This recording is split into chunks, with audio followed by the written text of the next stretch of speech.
So more than 1,000 families in Colorado suddenly found themselves homeless after the Marshall Fire, pushed into an already tight housing market. Now we learn the Attorney General's office is looking into reports of landlords price gouging. Our Steve Stager is checking the rental inventory.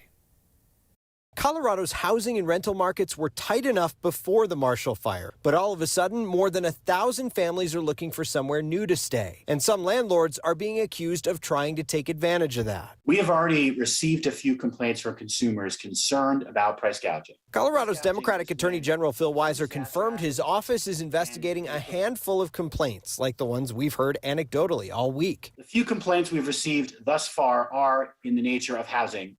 Temporary housing at this point, where there's a concern that people are just so quick to say, I want a place to live now. State lawmakers passed a price gouging protection law in the spring of 2020 in response to the COVID-19 pandemic. We have yet to have to bring a case in court holding someone liable for price gouging.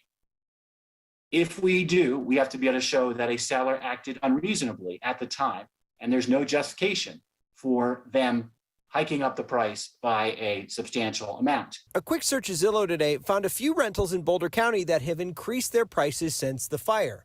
Weiser says proving price gouging is tough, especially when the market naturally ebbs and flows. A critical differentiation that we have to make is between what I'll call ordinary supply and demand versus opportunistic behavior, taking advantage of people at a moment during which they're vulnerable. He says if you feel like you've been a victim, you should contact his office. It's important that people know you don't do this. It's the wrong thing to do. It's illegal to do this.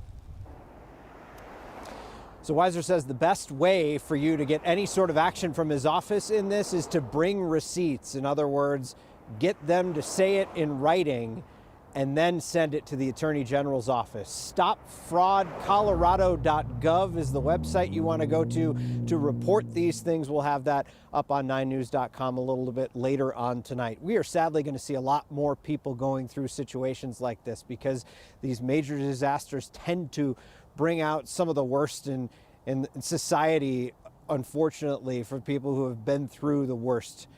So Kyle, of course, we're here. We're happy to look into any of these things for you. Steve@9news.com is my email address. Same thing goes if they're contacting us. Bring those receipts, get stuff in writing, because then it's actionable for us. We can make some phone calls on your behalf.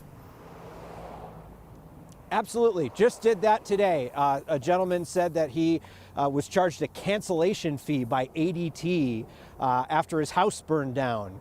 And he's like, how does this happen? So we contacted ADT, and ADT said, whoops, we'll fix that for you. Many more cases like that we're happy to just take a look into. Even if it doesn't turn into a story, we can check it out. Yep, without question. Steve, thank you.